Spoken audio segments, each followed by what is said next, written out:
Hi guys! Welcome to my vlog. Nandito kami ngayon sa James G Resort and Hotel dito sa Tayabas, Quezon Province. So galing pa kami ng Canlubang, Laguna. Nagbiyahe kami ng 4:30 AM. Then dumating kami dito ay nasa siguro wala pa 7 AM na, siguro sa 6 AM pasado na kami nakarating dito sa aming paroroonan, mga kadards. So ayun, napakalayo pa pinanggalingan namin para marating lang itong lugar nito, mga kadards.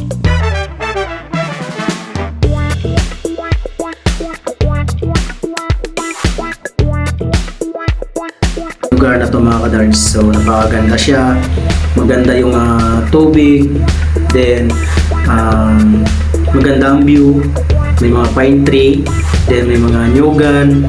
So ang tubig dito, mga kadards, ay napakalamig, no? So akala mo ay binuhusan o nilagyan ng blocking na mga yelo, nilagay dyan sa pool na yun, mga kadards. So maganda ang kulay ng tubig, asul na asul siya, no? So ito yung mga kasama namin dito, mga kadards, sa kubo na yan. So yan siya, 5. Yan, ikotin pa natin yung buong kapaligiran dito, mga kadards.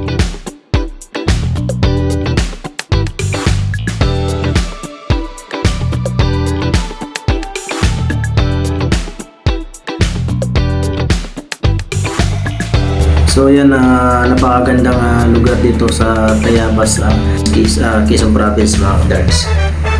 So yan, kung makakita nyo, yan, asul na asul. So kahit anong init, mga kadards, pag nakababad ka dyan, sigurado mawawalang init ng yung katawan. So sobrang lamig. So samahan nyo kami dito, mga kadards. Dito sa baba na naman, nandito yung mga pambata sa mababaw na portion ng ito na pool. So may tulay sa gitna, no? Ayan. So meron pa dito, mga kadards, isang pwede kayo dito mag-picture taking. Then ito sa circle na to, may pangalan siyang James G Resort. Yan, pwede kayo mag-picture taking dyan, pwede kayo umupo sa gitna. Yan. So napakagandang view dito kasi marami siyang puno, no? Puno ng mga nyog, pine tree. Yan. And the rest, mga kadards, sa baba ay dyan na yung hotel nila, mga kadards. So pwede po kayo dito mag-stay-in. Yan, gusto nyo mga ganyan hotel, then may resort na. Yan, pwede po dito, mga kadards. So ngayon, pupunta na tayo dun sa taas, mga kadards. Babalik tayo dun. So let's go.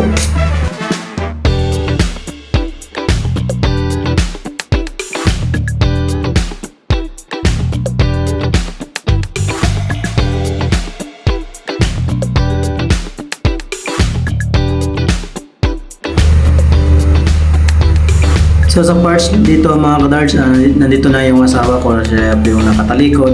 Ayan, nag-shower na po siya.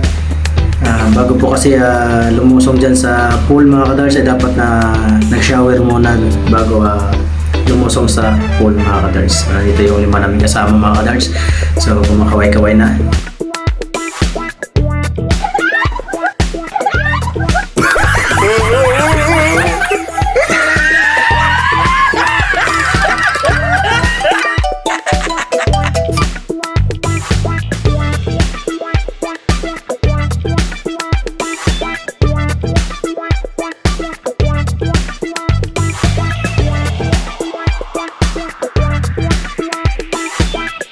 So after namin maligo, mga kadards, ay nandito na kami sa kubo, no?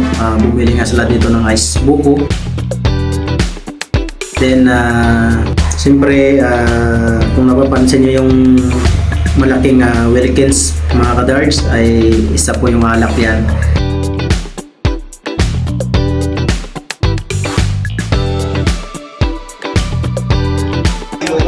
Sabi guys, yung tubig na dito, napakalamig, grabe. Napakalamig, grabe. Napakalamig, grabe. Nakita nyo to, guys, ha? Nakita nyo to? Hindi yan tubig, lambanog yan din, eh. So yung mga kadards, after namin na maligo, mag-inom-inuman, then ito na nga, no? So pauwi na kami dito na sa parts na to mga kadards. So guys, naway na kami guys. Dito kami sa Barangay Dapdap. Mga busy kami dito sa paghahanda, pag-aayos dito sa mga motor namin at mga gamit ay busy din yung cameraman natin sa pag-iikot.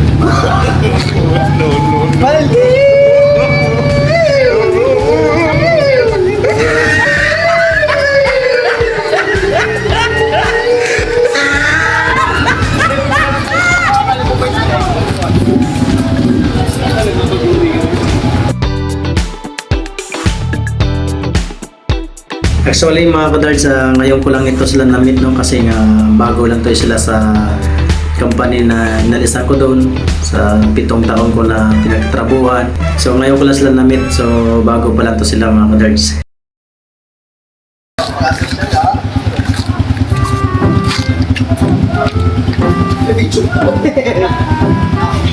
Ay, hirap na.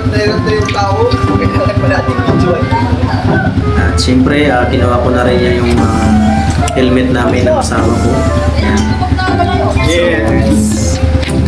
After that mga ka-guards, ay palitan na natin yung cameraman natin. So ako naman ang mag-cameraman Yep. mga ka-guards.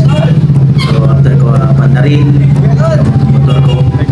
So ayan, kunin ko na dito yung camera para yung cameraman natin ay mahagip naman sa vlog na to mga ka-guards. So ayan, si Marlon Katbagan, yan, napakayo ko sa Saan yung motor mo? pinagtrabuhan ko natin mga ka-guards. Ikaw may dalang kayo kumagayan? Ako kanina, dala ko yan. Hindi, bititin mo na ulit. Dala ko to kanina eh. Ano, okay na? Oo na.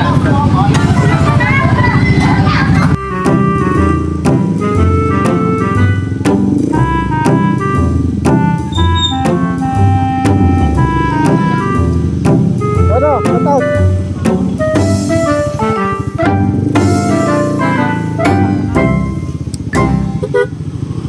So yun lang mga kadards, thank you for watching and God bless.